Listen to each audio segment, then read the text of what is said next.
Just bear with me for a minute.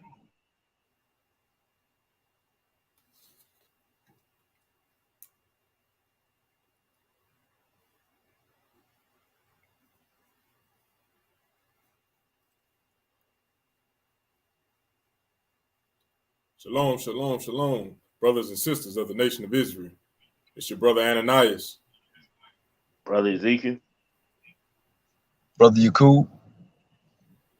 We are A.O.I, the awakening of Israel. And before we get started, we got to give all praise, honor, glory to Yahweh, by Hashem, Yahweh Shah, Yahweh being your heavenly Father, Yahweh Shah being his son, for the strength, example, and sacrifice, and for him allowing us to be here tonight on this call, all praise and all glory. And it's an honor as well to be speaking to you, brothers and sisters. And shalom to all that are tuning in, and to the brothers and sisters who are new to this truth, who are out and living and walking in the ways of the Lord in this truth, day in and day out, enduring for the elect's sake. It's an honor, it's a privilege to come before you, and happy Sabbath to you all. And tonight's topic or series is a part 2 to the Parables and Dark Sayings series called The Rich Fool.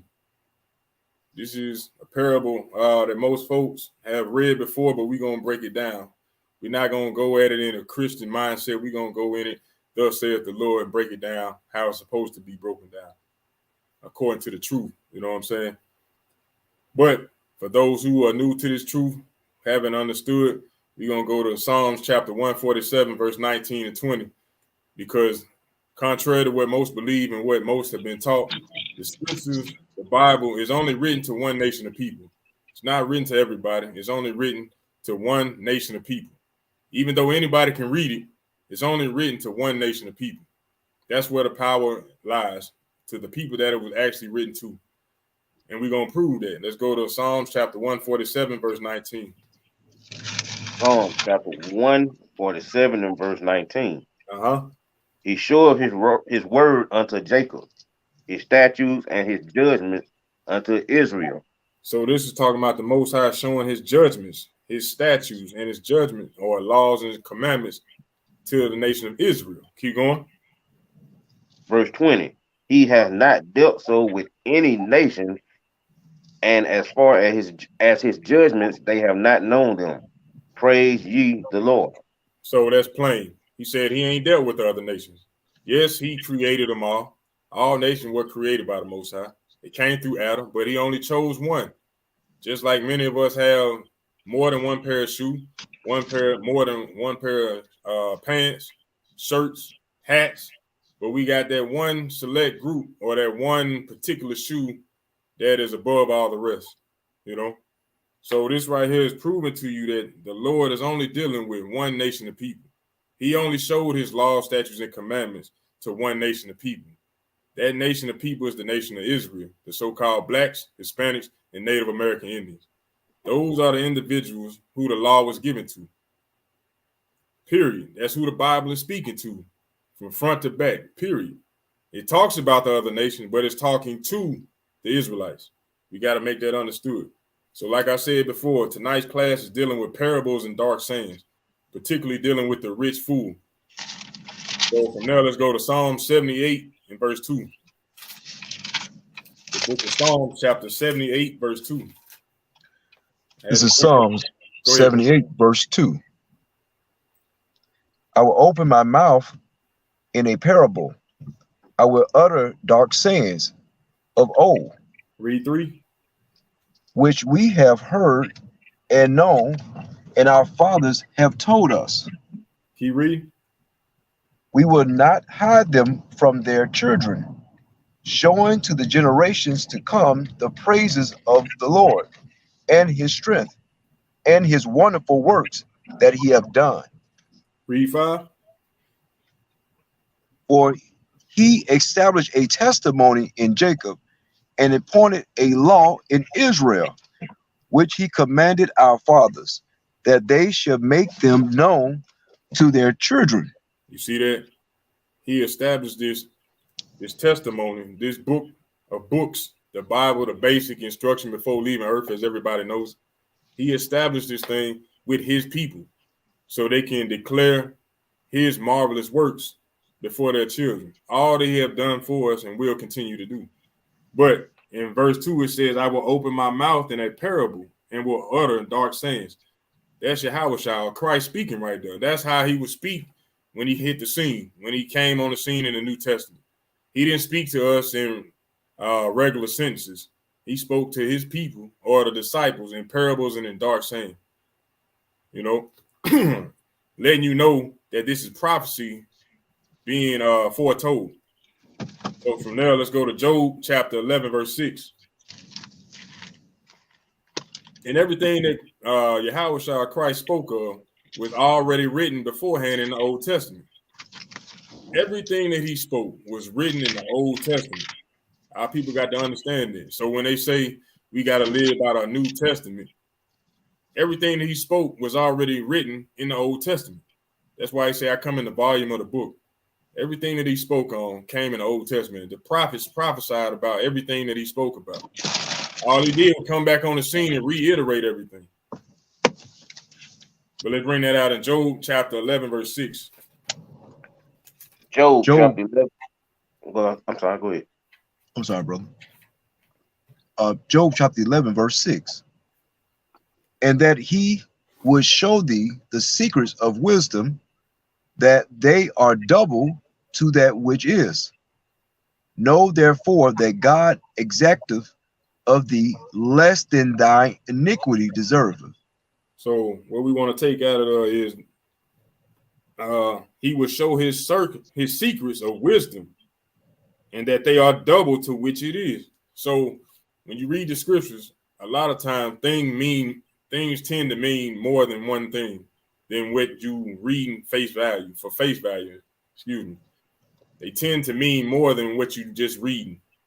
You know what I'm saying? And that's what we're gonna find out, because that's exactly what a parable is. It's a simple story used to give a spiritual lesson. You know, he'll speak on something as far as, I know we all have heard it before, the sower sowing the seed, but he was referring it to people, nation. You know what I'm saying? To our people. Sowing is truth, showing understanding.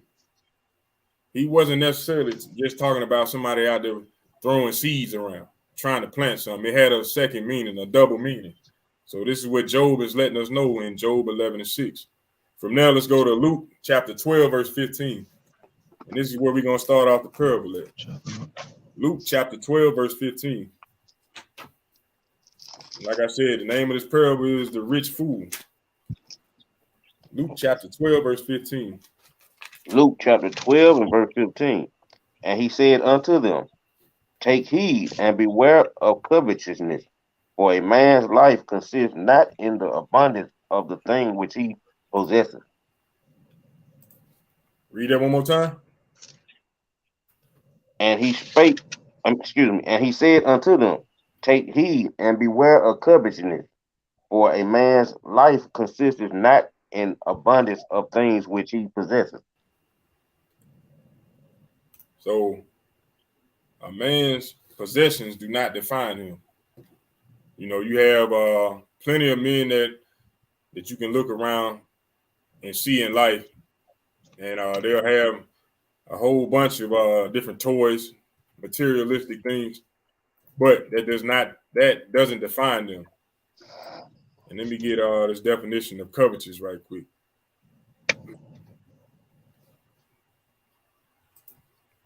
For those who don't know, because that's one of the commandments for our people not to have. That's not a spirit we should not indulge in, having a covetous spirit.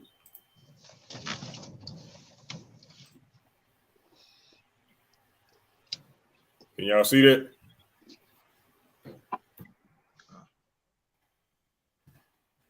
I'll read it. The definition of covetous: marked by inordinate desire for wealth or possessions or for another's possessions, having a craving for possession. Let's get some synonyms. Coveting, grasping, greedy, mercenary, money grubbing, rapacious.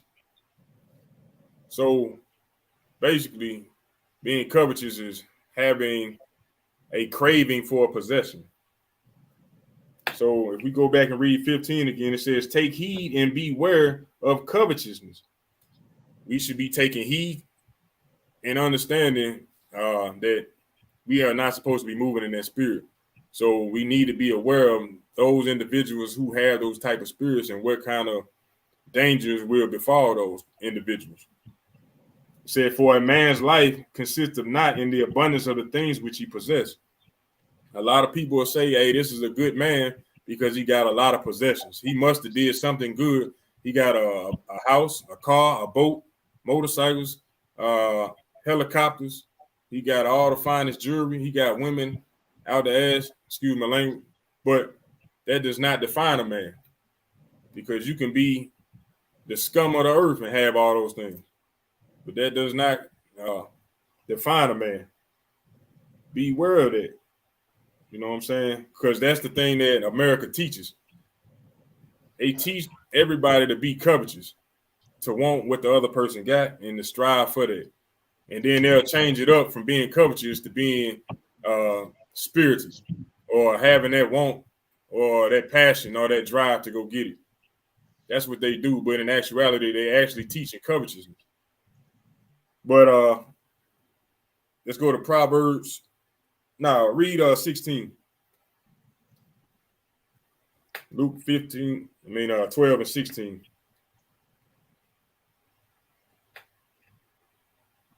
Luke chapter 12, verse 16. And he spake a parable unto them, saying, the ground of a certain rich man brought forth plentifully. So at this particular time, this brother was had done the necessary work in order for his ground to produce the fruit that was needed.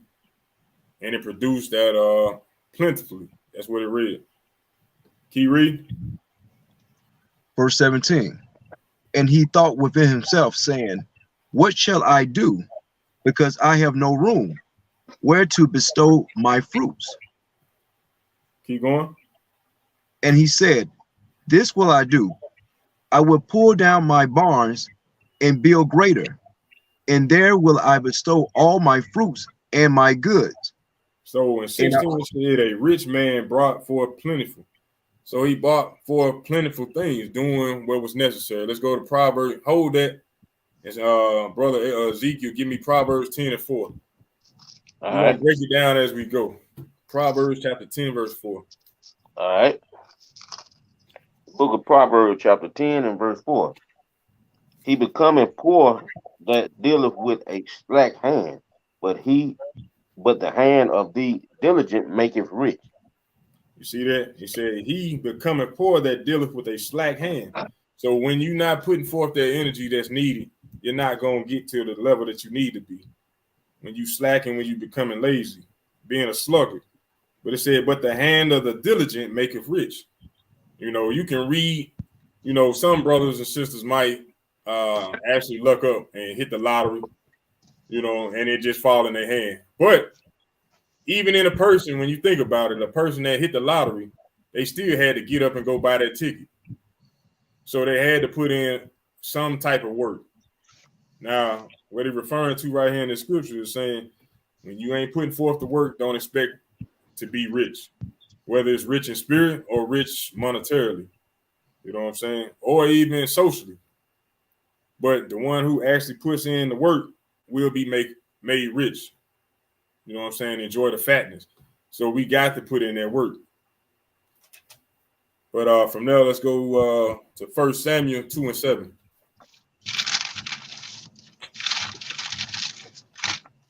Because there's nothing wrong with being a rich man. We need to understand that as well. Even reading the scriptures, because plenty of our brothers throughout the scriptures had money, had bread.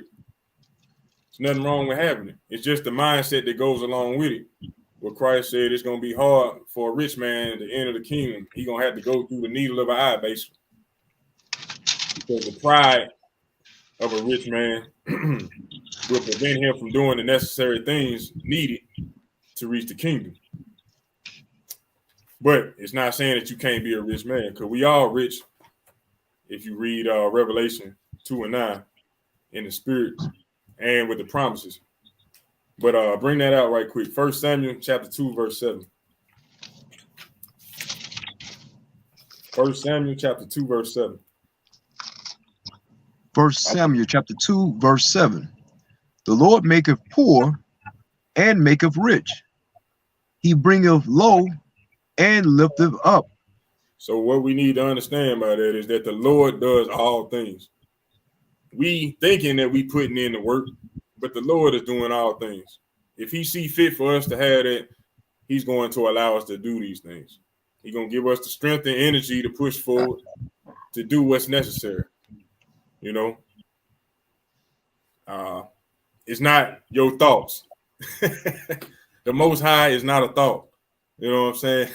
Right. I had to bring that out because we had a conversation with a brother the other day. The Most High is not a thought.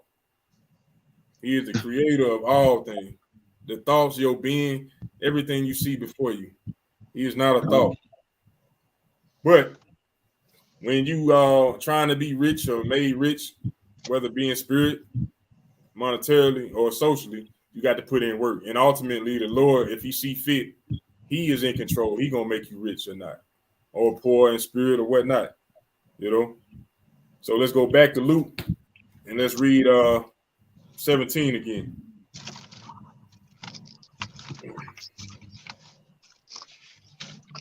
Luke chapter 12, verse 17. All right.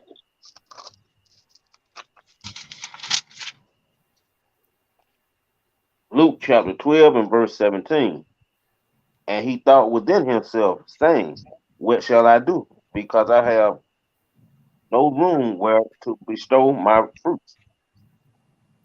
Let's read the whole thing. Let's go ahead because it ain't making no sense just breaking it down like that. Let's go ahead and Okay. read it. All right. I'm going to read it 17 to.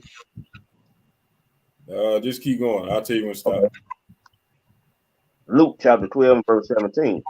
And he thought within himself, saying, what shall I do? Because I have no room where to bestow my fruits.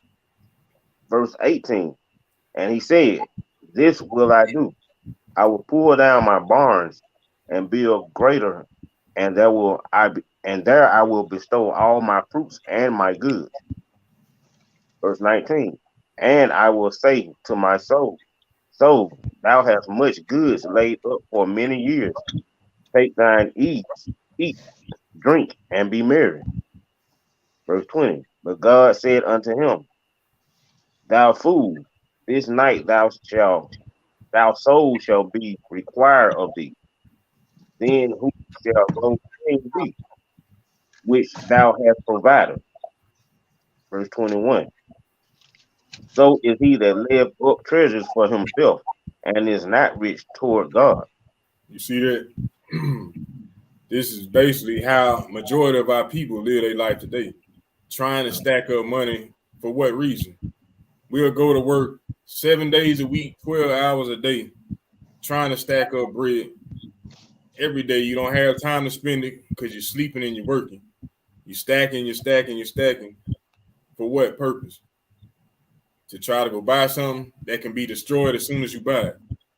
You know, you go buy that house, damn, the Lord come in the whirlwind and knock it down. You go buy that car, the Lord come through and have somebody else tear it up. You know what I'm saying? You are working. I got a plan. When I hit 50 years old, I'm retiring. But by the time you get to 50, because you put in so much work, your body broke down. Now you can't even enjoy it. You've been putting all your energy toward the wrong thing when you should have been putting your energy in the Lord, the one who wakes you up every day. And that's why this is called the parable of the rich fool. But we're going to go back and break it down because it still goes on all the way to 34. But let's go to Deuteronomy 15 and 4. Just chopping up. Nah, Matthew 7 and 20 first. My bad. Matthew 7 and 20. Then we'll go to Deuteronomy 15 and 4. Matthew 7 and 20.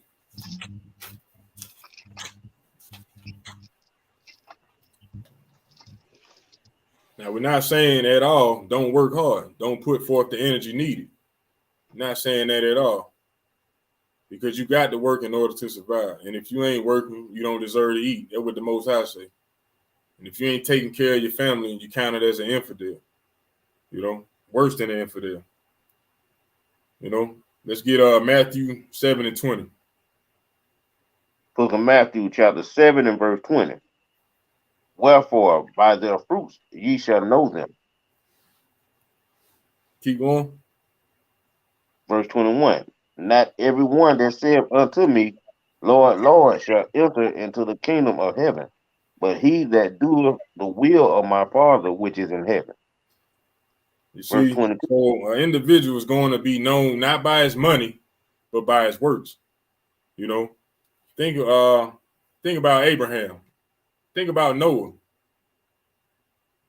Noah, you don't read anywhere of him being a rich man, but you know about Noah from his works.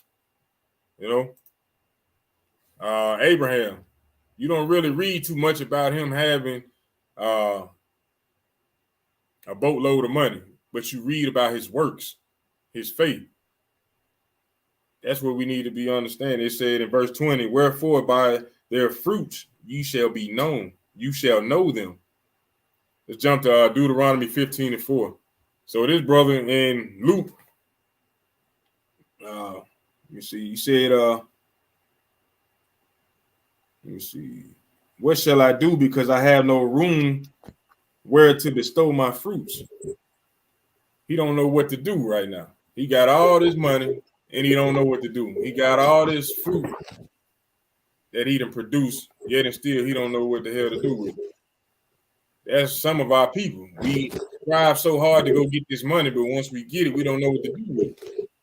So we end up spending free, buying things that are not profitable, things that are not beneficial to our people. You know, just like this brother, he didn't know what to do. He gained so much, he didn't know what to do with it. So why are we going out hustling so hard to go get it when we don't have no plan as to what to do with it? Especially when you go get so much and you could be gone just like the snap of a finger. Then what? Are you setting up your family for success? Because the scriptures say a good man leaves an inheritance for his children's children, not for his children, but for his children's children. Meaning what? You're not supposed to be living to leave an inheritance for your child. Why? Because your child gonna be there growing up with you. The grandchild is gonna be coming into the world not knowing a damn thing.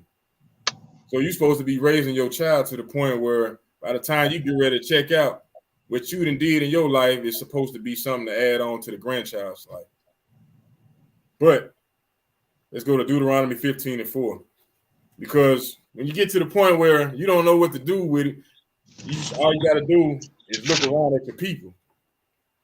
You got people everywhere sleeping under bridges, starving, can't pay their bills, can't do this, can't do that.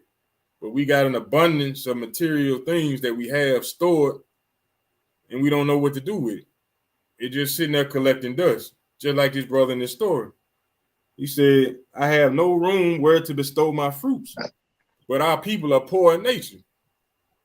Not nature, but in spirit and in the situation that we're going through right now. We poor right now. So it should never come a point in our lives where we don't know what the hell to do with the things that we didn't have accumulated. Hey, could I say something? Yes, sir. That's just like, some of these super rich people. For example, Floyd Mayweather. He can go spend $20 million on a watch. Yeah, Some materialistic when you could have did some for our people. You could have did a lot of stuff with $20 million for our people. that's right. That's right. Then it'd be watch number 25, and then you go Yeah, spend a quarter mil on that watch. You know what I'm saying? They say with the boogers in it, you know, and Mm-hmm. and they sitting there diamonds dancing, and they people struck, you know. But Hey, and then you got a lot of rappers. They sing about having all this money. They say in their song, "I got all this money. I don't know what to do with it." mm-hmm. Right? They'll say things like that. But then, like Hey, you said, the whole community jacked up. they also said something like, I got a house around my neck, a house on my wrist. Then they spent some major money enough. They spend enough that they could have bought a house with that what they got around their neck, the money they put around their neck. They don't, they get it. They don't think about the rest of the people. They might help their inner circle out, the one who they hang around. But if they don't know you, 9 times out of 10, they ain't dealing with you. Exactly. Let's get Deuteronomy 15:4. Book of Deuteronomy, chapter 15 and verse 4. Save when there shall be no poor among you, for the Lord shall greatly bless thee in the land which the Lord thy God giveth thee for an inheritance to possess it. See that? Says, save when there shall be no poor among you. Save when there shall be no poor among you. For the Lord shall greatly bless thee in the land.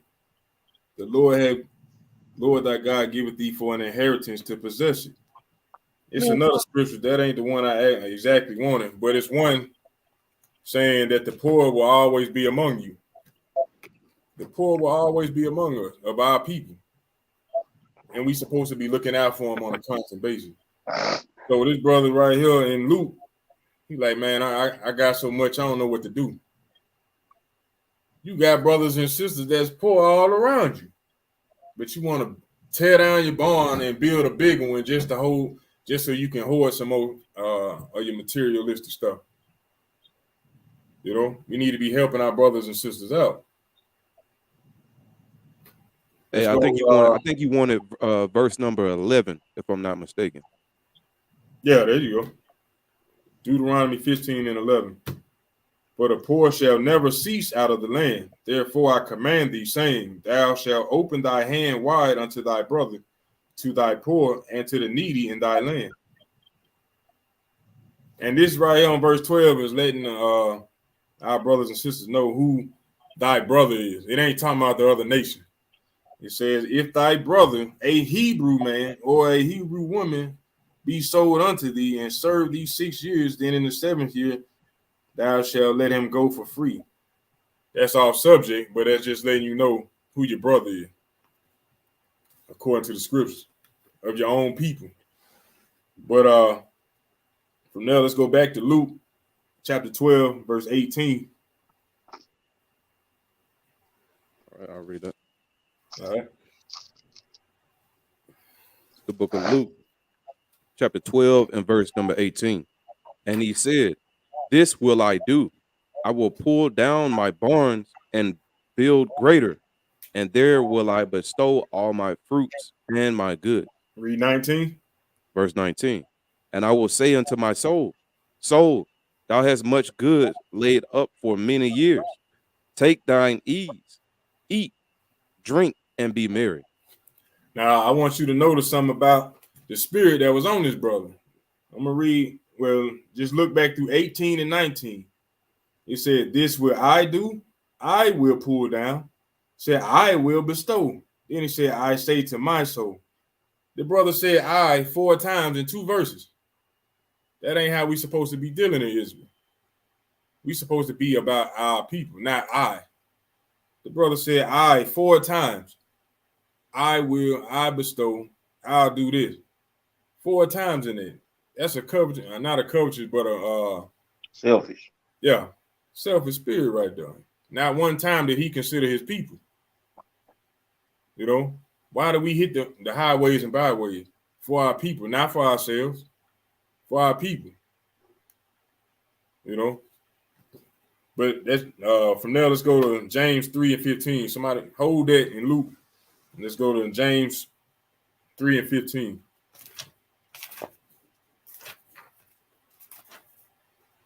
Book of James chapter 3, verse 15.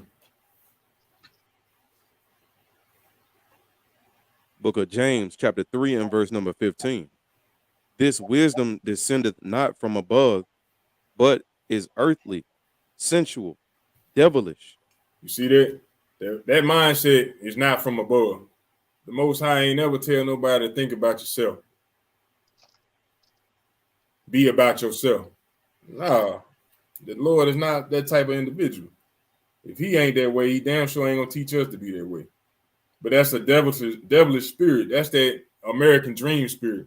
do for I. You know, we got to come out that mindset. That's what got our nation of people destroyed now, thinking about I. Well, I can do bad by myself. I can get this money. I don't need nobody.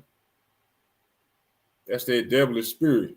Let's go to 1 Timothy 6 and 17. 1 Timothy 6 and 17.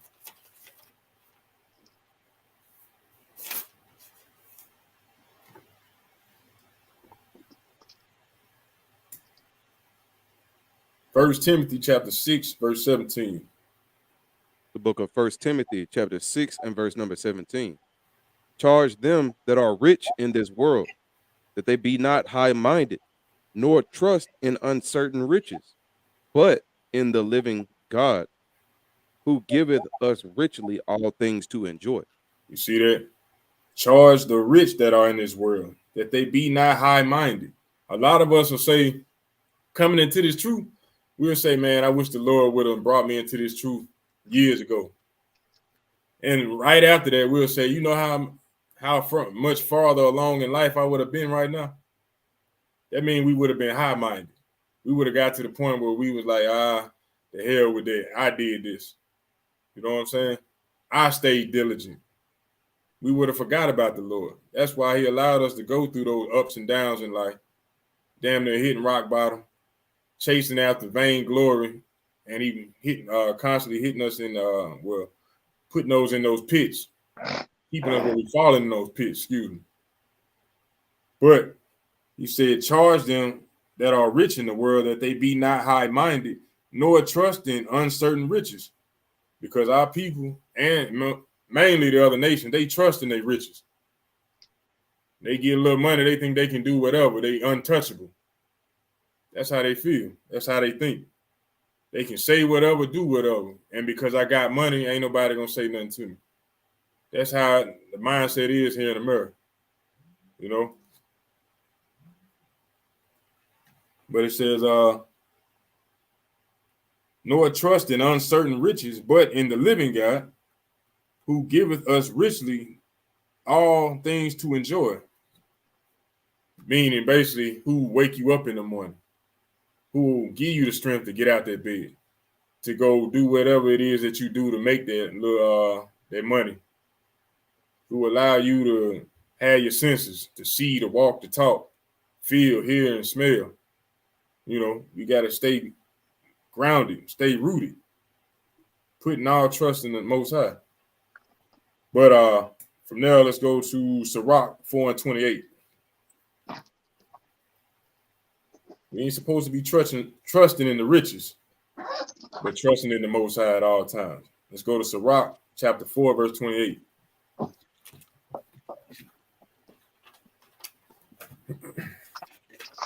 Sirach chapter 4, verse 28. The book of Sirach, chapter 4, and verse number 28. Strive for the truth unto death. What we supposed to strive for the truth unto death. And the Lord shall fight for thee. You see that? That's what we're supposed to be doing on a daily basis. Striving for the truth in everything that we do in life. The truth on how to be a good husband, a good wife, a son, a daughter, a friend, a brother. How to the truth in maintaining a relationship, how to raise your family, how to deal with your people, the truth in how to deal with the other nations. Striving unto the truth as to what's really going on in this world. Are the things that we focus on really that important? Is putting my kid through 12 years of lives really worth it? For them to train themselves to be an employee, is it really worth it? When actually they only need really about 6 to 7 years of what they actually got to teach. Because everything else after that, who can actually remember anything that they learned from high school? You only remember the basic things that you actually use on a daily basis when you go into their schools. After the 7th grade, in my opinion, it's just my opinion, we should be teaching our kids how to do the things that we need in life. You know, plumbing, gardening, farming, building houses, working on cars, those things.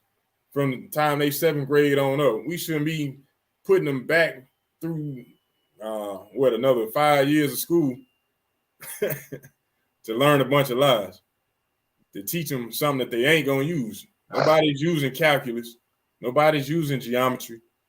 Nobody using problem stats. Nobody's using Shakespeare. Hey, multiplying fraction. Yeah.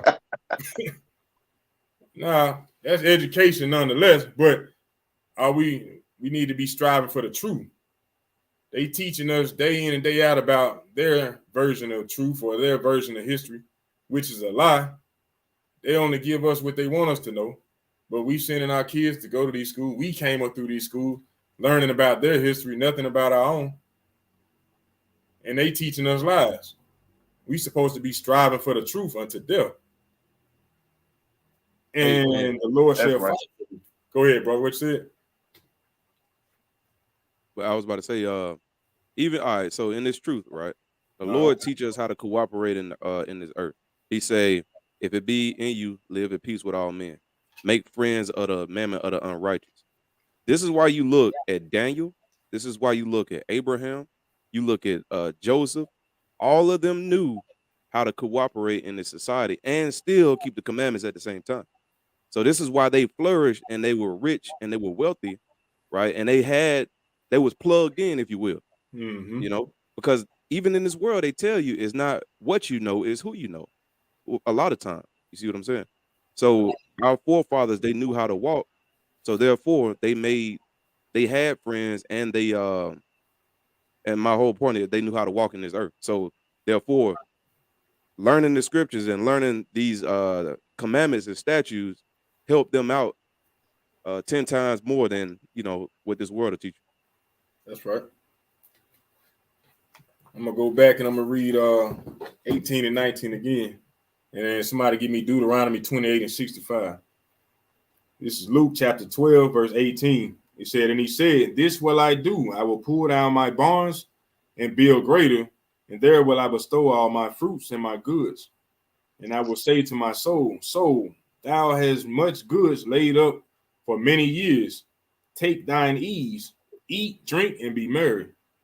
So it basically saying, hey, man, you done put in all this work, man. It's time to retire. You know what I'm saying? You done did good. It's time to retire. And that's what we all seek here in America, an age where we can retire from working. But let's go to Deuteronomy 28 and 65 right quick. The book of Deuteronomy, chapter 28 and verse 65. And among these nations shalt thou find no ease, neither shall thy among these nations shall thou find no ease, neither shall the soul, thy. Let me start that over. I can barely see it. I need another light. And among these nations shall thou find no ease, neither shall the sole of thy foot have rest. But the Lord shall give thee there a trembling heart, and failing of eyes, and sorrow of mind. So it's saying, among these nations, we ain't gonna find no ease. But he telling himself in Luke, take thine ease, eat, drink, and be merry. Take it easy. Have a good time. You done put in work. Now, when you think about the condition of our people being destroyed, we still on the bottom of society. You ain't got no time to retire. You ain't got no time to take it easy. We are not in a position nowhere on this planet where we can take it easy. We got to continue to work and strive for the truth till death. We got to endure putting in that work. It ain't no retirement age. It ain't no retirement age until you gone. We got to strive every day to put this work in. You know what I'm saying? Let me read that one more time. In Deuteronomy 28:65, and among these nations shall thou find no ease. So even when you get to the point here in America where you think you can retire, you still ain't gonna find no ease. You still gonna have to pay bills. You still gonna have to do maintenance on your house. You still gonna have family issues. issues with your people in your nation, you still gonna have issues. It said, neither shall the sole of thy foot have rest. You still gonna have to get up and put in work, whether you got your own business or you working for somebody else. You ain't gonna have no ease. But the Lord shall give thee there a trembling heart and failing of eyes and sorrow of mind. When you was young, you was like a lion, especially now coming into this truth. We got to become bolder lions as time goes on. But a lot of our brothers start out with that spirit. They get older, they start winding down. You'd have seen it, you know what I'm saying? When you coming up in your parents' household, they were strict as hell. Once you have kids and the kids come back in there, they soft as hell now. The grandkid can do whatever the hell they want to do. You ain't lying on that. They can jump on the damn stove, all on the kitchen table. They just having fun. Let them be, baby. But you couldn't even walk in the living room back in the day and touch that white furniture. You know what I'm saying? And it had a plastic wrap already on it. I'm like, it's already wrapped up. Why I can't sit on it? Still couldn't go in there. Still couldn't go in there, man. But the point being, we don't have no ease. So what the brothers talking about in this, we don't have no ease. There's no point in life where we can take it easy. You always, like you said, you'll have a trembling heart, failing of eyes, and sorrow of mind. You'll never be able to walk around in this country thinking that everything is all good. You'll be scared, spooked, or your own people or the other nations thinking somebody trying to rob you, take you out, or I got to pay my bills. They're going to throw me out. I'm late on my rent. I'm late on my mortgage. You'll never have ease. You'll never be at ease in this land. We ain't going to be at ease until we back in rulership. You know what I'm saying? But let's go to Matthew 24 and 38. Because in Luke 12 and 19, let me see. Yeah, Luke 12 and 19 it said, and I will say to my soul, soul, thou hast much goods laid up for many years. Take thine ease and eat, drink, and be merry. Now, one of the things that we teach on the highways and byways, and other brothers and sisters in this truth are teaching, is that what happened back in the day when Noah was out there building that boat? What was that? What were the people doing? Let's go to Matthew 24, 38. The book of Matthew, chapter 24, and verse number 28. Can I start at 37? You want me to just get 38? Go ahead. But as the days of Noah were, so shall also the coming of the Son of Man be. For as in the days that were before the flood, they were eating and drinking, marrying and giving into marriage, until the day that Noah entered into the ark. You see that? Just as the day of Noah, so shall it be when Yahweh shall crack that sky. The same way it was, the same mindset of our people today is the same mindset as it was back in Noah days. We out there telling them, hey man, you got to come back to keeping these laws, statutes, and commandments for your good, for salvation, for the kingdom's sake. I ain't got 5 minutes, brother. I ain't got time for that. I'm going to, I got a party I'm headed to. They up there passing out free drinks. They got a concert going on up there. It's a food truck rally over here, brother. They drinking and marrying and have a good time. We taking wedding photos. We taking prom pictures. We telling you, get in gear, get in line, because the coming of the Son of Man is going to be just like it was when Noah was there. Right. When that ark, the door of that ark closed, it was over with. It's a wrap. When that sky cracked, all that, jumping, falling on your knees, begging and pleading, it's too late. It's over with. You know? Drinking, being married, marrying and giving in marriage. So when you're thinking about taking it easy, remember that. It ain't no taking it easy. I'm going to stop eating pork this week. That sound good. I'm going to stop eating the shrimp. Let me just test it out. Nah, brother, put that work in. You got to endure that thing to the end, till death, striving for the truth. From there, let me go back to Luke chapter 12, verse 20. Somebody give me Ecclesiastes 2 and 18. It says in Luke chapter 12, verse 20.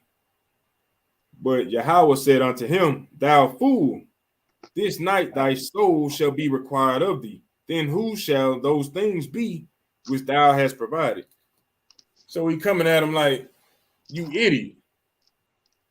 Rather than thinking about your future, thinking about your people, you thinking about trying to have a place to store your goods.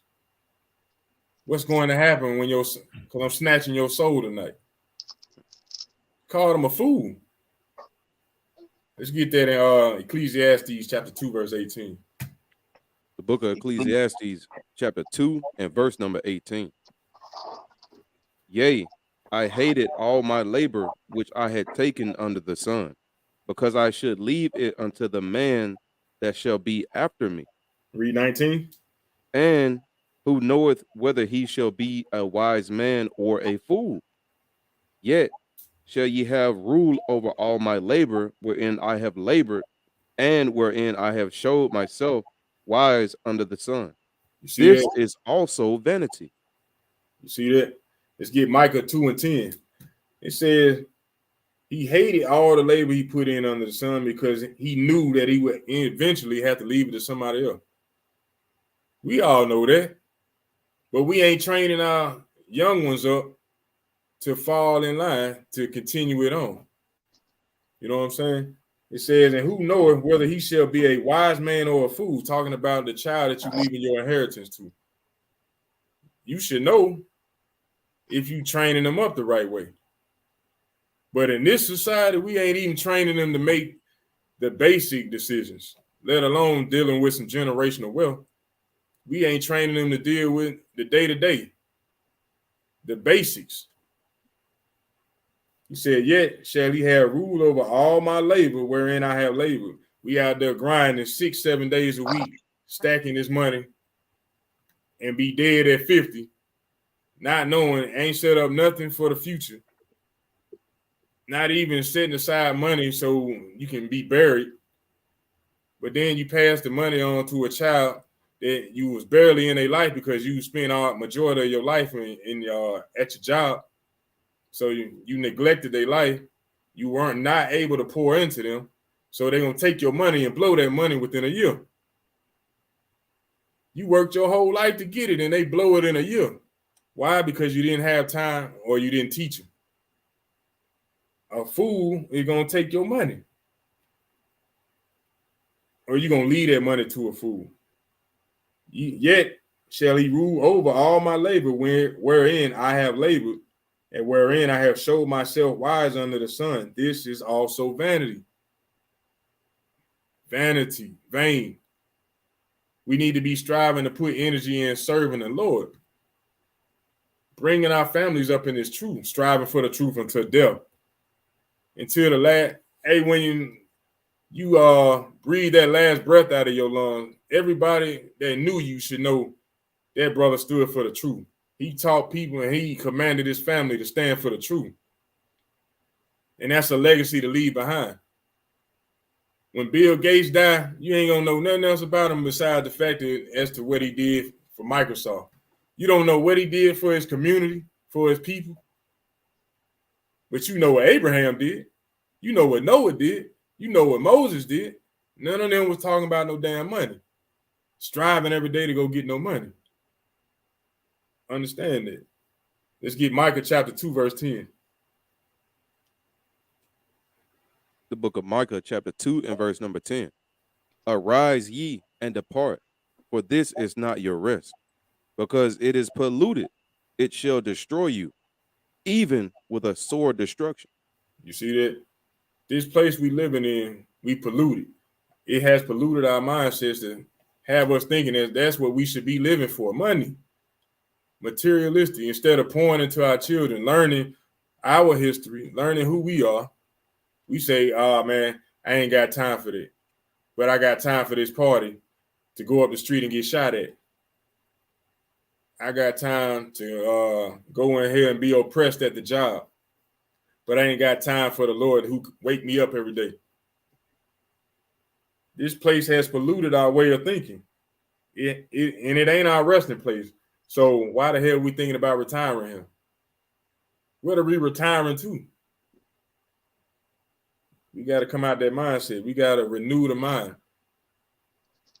It said, even with a sword destruction, this is a very destructive place that we live in, even though it has us thinking that it's a safe space.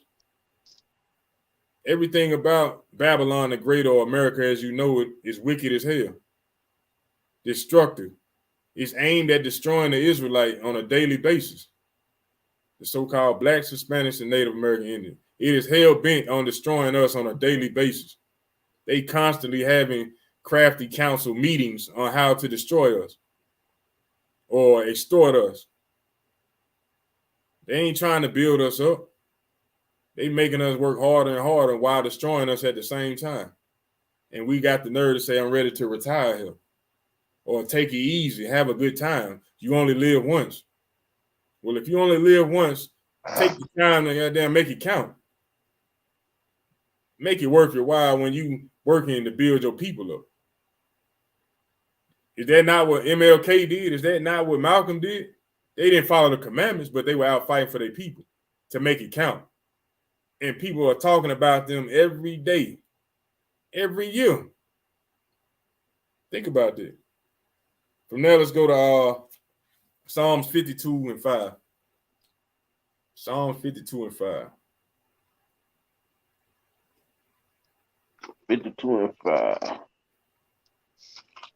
Yes, The book of Psalms, chapter 52 and verse 5. God shall likewise destroy thee forever. He shall take thee away and pluck thee out of thy dwelling place and root thee out of the land of the living. Salah. So what is that saying right there? Make the Most High your strength. God likewise shall destroy thee forever. He shall take thee away and pluck thee out of thy dwelling place and root thee out of the land of the living. Why? Because you want to focus on everything but him. We got more time to scroll on Facebook than to hit our knees and pray to the Most High. Everybody knows about the Bibles in everybody's houses. Every nation of people got the Bible in their house. But the people who it was actually written to don't want to read it at all. They ain't got time. But the minute that they run into a situation where their back is against the wall, now they on their knees praying. And what the Lord say, in their affliction, they will seek me early. But when we out there sighing and crying and begging our people to give us 2 to 3 minutes, 5 minutes of your time to hear who you are, to wake you up, you ain't got time. Well, like the brother say, the Lord ain't gonna make time for you. You know, we got to put our faith and our trust in the Lord. Obviously, this brother in this parable was not trying to take time to put his energy toward the Lord. He focusing on his product, trying to make some damn money, trying to make improvements with it. The wrong mindset. We are not in a position where we should even be focusing on that for real. Because if I make it, I'm at the status of LeBron James, but my people still on the bottom, looking like Delonte West. What good was it? What's the problem? I mean, let's go to Matthew 6 and 21 right quick. We got to make the Most High our strength, our focus, because he will pluck us up, pluck us out, just like that. Matthew 6 and 21. The book of Matthew, chapter 6 and verse 21. Uh-huh. For where your treasure is, there will your heart be also. When what? For where your treasure is, there will your heart be also. Your heart is your mind, for those who don't know. So it says, for where your treasure is, there will your heart be. Your treasure should be focused on the kingdom of heaven. Your treasure should be the Most High. You know, your treasure should be your family, your well-being, your people. It shouldn't be some damn green paper with your oppressive face on it. It shouldn't be no damn gold that you can dig out the ground. You know, it shouldn't be a fancy car that can get hit just like that and be gone. Your focus should be on your people, on the Most High, on the kingdom, on keeping these laws, statutes, and commandments. That's where your focus need to be on a daily basis. But this brother in this particular parable was focused on his material, which could be destroyed just like that, the flip of a switch. But where your treasure is, there will your heart be also. Your heart is your mind. When your treasure is your family, you're going to be thinking about your family all the time. When your heart or your treasure is the Most High, you're going to be thinking about how to please Him day in and day out. When your heart is focused on the kingdom, you're going to be focused on how to get there. You know, when you're thinking about yourself as far as health, on a health tip, you're going to be focused on how to stay healthy. You know, how to build yourself up to become stronger. When you can, and where your treasure is your people, you're going to be focused on how to build them up, how to change their mindset toward the Most High, how to build them up in righteousness. You know, for where your treasure is, there will your heart be also. When your mind is on anything other than that, you got to check yourself. But from now, let's go back to Luke chapter 12, verse 22, unless y'all brother got something you want to add. I'll keep reading it. I'll get a precept real quick. Go ahead. It's the book of Proverbs, chapter 23, and verse number 7. For as he thinketh in his heart, so is he. Right? So as a man think in his heart, so is he. Meaning if you think you a robber, you're a murderer, you're a killer, right? If you think that you want to live in the ways of this world, hey, that's what you're gonna be. You know, if you don't want to think on the Most High day in, day out, you know, waking up with Him on your mind, going to sleep with Him on your mind, are you gonna be in the world? Mm-hmm. But if a man is thinking on the Most High and His commandments, that's what he's gonna do. As a man thinketh in his heart, so he is. You know, so if you thinking about these commandments all the time, hey, 9 times out of 10, you're gonna be keeping these commandments. You thinking on the ways of this world, 9 times out of 10, you're gonna keep the commandments of the so-called white man. Damn. You know? You're right though. I'm gonna go back to Luke chapter 12, verse 22. And he said unto his disciples, therefore I say unto you, take no thought for your life, what ye shall eat, neither for the body, what ye shall put on. The life is more than meat, and the body is more than raiment. Consider the ravens, for they neither sow nor reap, which neither have storehouse nor barn, and God feedeth them. How much more are ye better than the fowls? So I'll keep reading the 26. And which of you with taking thought can add to his stature 1 cubit? If ye then be not able to do that thing which is least, why take ye thought for the rest? So a lot of our people had a mindset to be thinking on things that they have no control over and things that have no meaning or no benefit to them. You know, for instance, we'll be thinking about what I'm gonna wear a week from now. Why are you even wasting thought on that right now? You're not guaranteed to see next week. The Lord said, focus on me. But here in America, they teach us to fixate our minds on everything but what we're supposed to be. It's go to Haggai chapter 1, verse 5. The book of Haggai chapter 1, verse 5. He said the birds, they don't sow no seed. They don't even reap it, but they fed every day. How much more are we? Read that. Haggai chapter 1, verse 5. Now, therefore, thus saith the one Lord of hosts, consider your ways. Do what? Consider your ways. Consider your ways, brothers and sisters. Keep reading. Verse 6. Ye have sown much, and bring in little. Ye eat, but ye have not enough. Ye drink, but ye are not filled with the drink. Ye clothe you, but there is none warm. And he that earneth wages to put it into a bag with hope. You see that? We have sown much. We put in a lot of work and a lot of different things that mean nothing, but we bring in little. You eat, but you don't have enough. Every day you got to eat. So that means you ain't never gonna have enough. You drink, but you are not filled with drink. Same thing. Ye clothe you, but there is none warm. You can put on 100 jackets, 100 pair of pants. It ain't gonna keep you cold when that winter hit. I mean, keep you warm when that winter hit. You know, it says, and he that earneth wages to put it in a bag with holes. Whether you know it or not, that's a curse, my people. That's a curse. We go in and day out, grinding. Yet and still our people say, I gotta get more money. I gotta get more money. Hey, It's like the hey, damn song Biggie came out with back in the day. More money, more problem.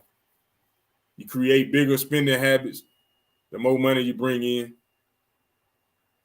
more problem. You putting yourself back in debt further and further. You're putting your money back into a bag with holes in it. The more you get, the more you spend. and sometimes, man, when you working and you get paid at the end of the week, sometimes, man, you can get paid $700 one week, and by the end of that week, you still gonna be broke by the time their payday roll around. But then you can make $1,500 the next week, and by the time the end of the week rolls around, you still broke. The extra money seems like it still went just as fast as when you made a lot less. And that just come down to basic decision making. You know what I'm saying? Not having that understanding, that's why we destroyed as a people. And besides, it's a curse as well. Yeah. But read verse 7. This is what the Lord say about that. Verse 7. Thus said the Lord of hosts, consider your ways. Do what? Consider your ways. Consider your ways. Not some of them, but all your ways. Even myself, being in this truth, I got to consider my ways. Am I reading enough? Am I praying enough? Am I doing enough in this truth? I still got to consider my ways. I go to work every day. I think I make good decisions, but I still got to do what? Consider my ways. Am I in the kingdom? No. Am I in captivity? Yes. Just like the rest of my brothers and sisters. So guess what? My people, I still got to consider my ways. Day in and day out. Striving to get better. Striving to teach others to get better. I got to consider my ways. And realize that this is a curse. This is why we got to strive to death for this truth. Enduring to the end. Because we putting our money, our time, and energy into a bag with holes in it. You know? Let me show You you got how something on bro? you get a precept real quick. Yes, sir. It's the book of Sirach, chapter 11 and verse number 25, and going into that bag with holes, because you think about this. Check this out. All right. So say you got Walmart bags at home in your closet, in your pantry closet, and you want to put your lunch in there. You kind of flap the bag and make sure it don't have no holes at the bottom and stuff like that, right? You're not just gonna put your food in the bag and it got a big hole at the bottom. You can kind of examine it, you know. But even that little hole that you can't see is going to expand and get bigger. You know what I'm saying? The more weight that you're putting into it. You know what I'm saying? And then next thing you know, that whole bag will bust. But really, that bag is like a spiritual bag, right? I'm gonna read this real quick. Ecclesiasticus or Sirach, chapter 11 and verse 25. In the day of prosperity, there is a forgetfulness of affliction. So when you prospering, you forget the affliction that you went through, right? Well, for a lot of people, I say that because you'll forget. You'll forget when you had to, uh, you know, eat hot dogs with no buns, you know, eat your chicken fingers or French fries with no ketchup, and you'll forget all of that, because now you paid and you got wealth. now you thinking all the stuff you got, now you're not even focused on the Lord no more. Right? And it says, in the day of affliction, there is no more remembrance of prosperity. Meaning now you don't remember how that used to be. Now you scratching every penny. Now you considering the Most High. You know what I'm saying? When you're down at the bottom. But when you get at the top, you don't want to think about the Lord no more. You know, but that's right. You got it, King. You go back to Luke chapter 12, verse, let me see. Yeah, 27. Says, consider the lilies, how they grow. They toil not, they spin not. And yet I say unto you, that Solomon in all his glory was not arrayed like one of these. So the Lord is saying how beautiful he made the lily. Yet and still, Solomon was the wisest man, one of the richest men, the richest man on the planet, you know. But he didn't make him as beautiful as the damn lily. But he said, if then Yahweh so clothe the grass, which is today in the field and tomorrow is cast into the oven, how much more will he clothe you, O ye of little faith? So we got to keep that in consideration. We special. We're not like everybody else. We're not like the other nations. We special. So how much more will the Lord do for us when we keeping his commandments? I mean, the scriptures tell you in 2nd Ezra chapter 6 and 54 through 70 that the world was made for our sake. This planet that we walking around on right now was made for the Israelites. That's enough said right there. Everything else is a bonus. But when you tell me that this earth was made for us, enough said. And he said, I would have gave it to you if you would have just kept my commandments. Think of it on this level. Me and my partner was talking about it at work. But just imagine if, I don't even think it was at work. It might have been when we was out teaching. But nonetheless, we were talking about how the earth is like a house that the Lord was building on or had built for his child, for his children. He said when they get old enough, as long as they do what I tell them to do, I'm going to give them this house to live in. But the kids say to hell with that. I'm going to do what I want to do. So what's the father to do with that house? Just let it sit there? Nah, he going to let somebody else get it. And that's exactly what's going on right now. The house was promised to us, but we didn't want it. We rejected it. We slammed the door in his face. Say, get that house out of here. We want to be like them. We want to go live out there with them. We want to chase after their glory. So what did he do? He took the base man, put him in rulership. He gave him the house. Now that the world is giving it to the hand of the wicked. The earth is giving it to the hand of the wicked. Think about that. How much more he would have did for his people. Ye of little faith. I'm going to keep reading on verse 29. And seek not ye what ye shall eat or what ye shall drink, neither be ye of a doubtful mind. We all doubtful. That's the spirit that we been accustomed or conditioned to being in here in America. Full of doubt. That's what the TVs and the movies, commercials present to us, promote to us, doubt. We doubt everything, especially our people. We won't do anything unless somebody holding our hand, walking us through it. We'll sit there.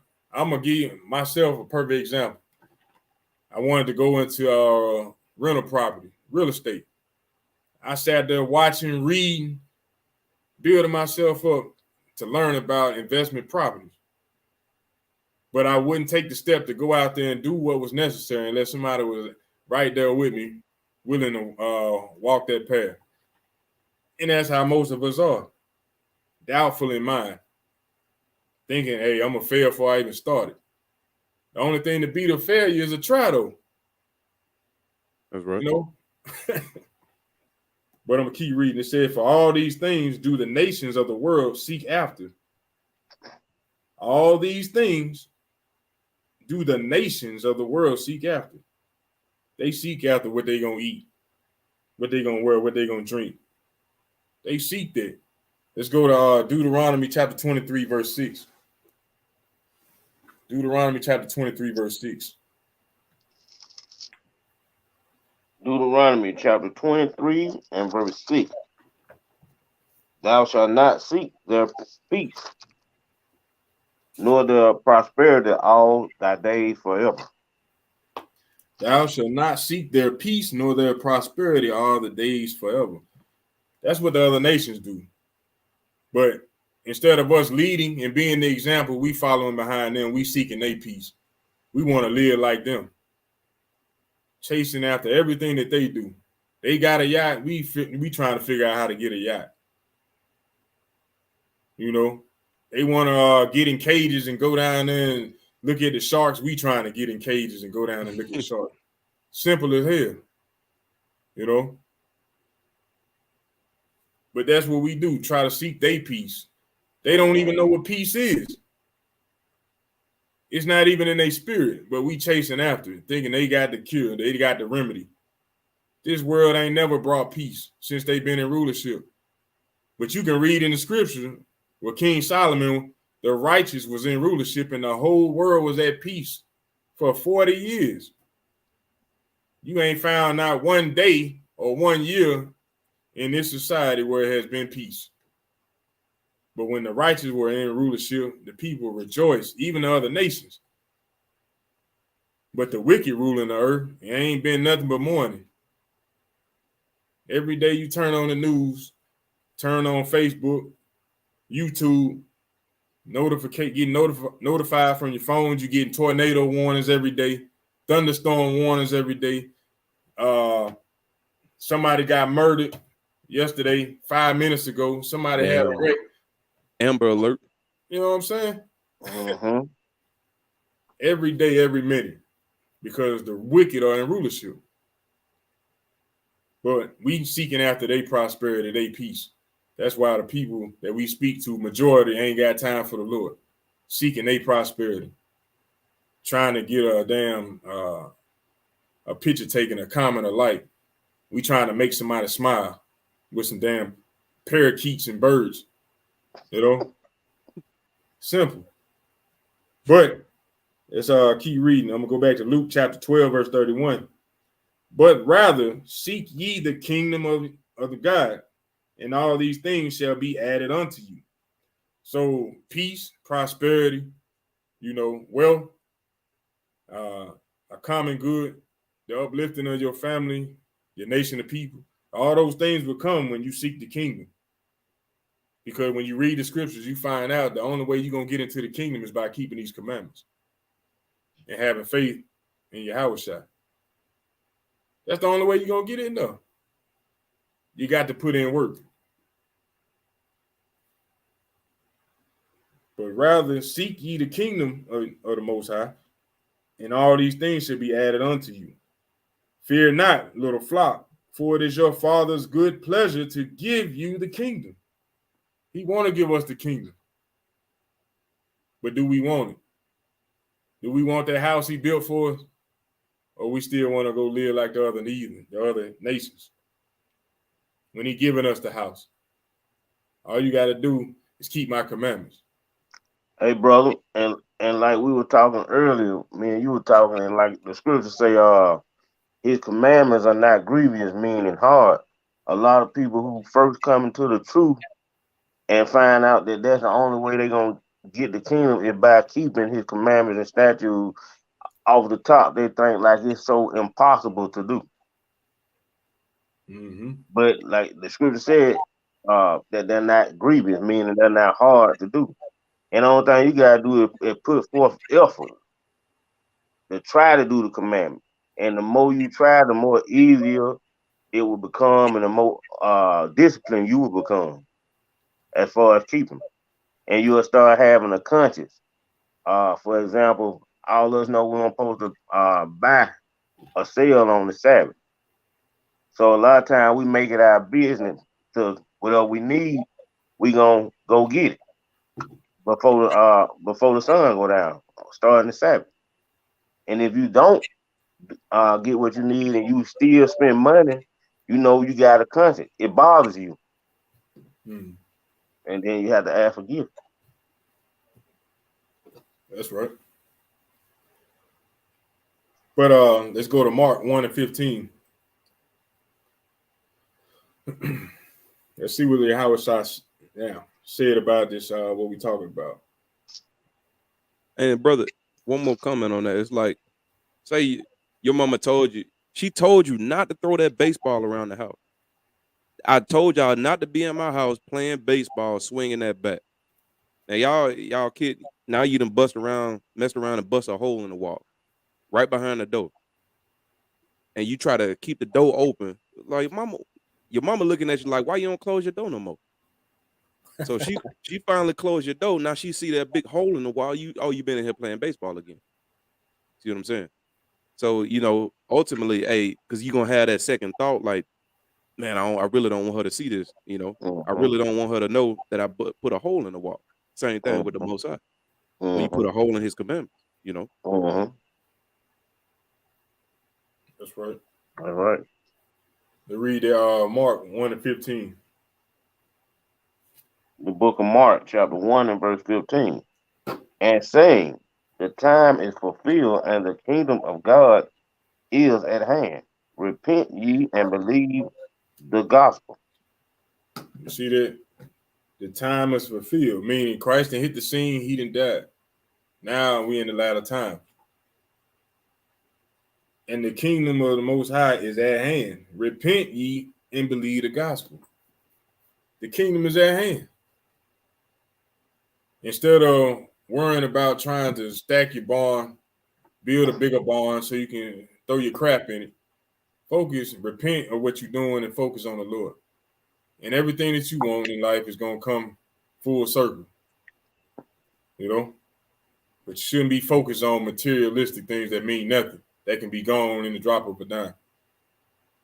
I'm going to keep reading in Luke chapter 12, verse 33. Sell that ye have and give alms. Provide yourselves bags with which wax not old, a treasure in heaven that faileth not, where no thief approacheth, neither moth corrupteth. For where your treasure is, there will your heart be also. So let's go to Tobit chapter 4, verse 8. Look at Tobit chapter 4, verse 8. We're going to read that through 11. All right. The book of Tobit, chapter 4.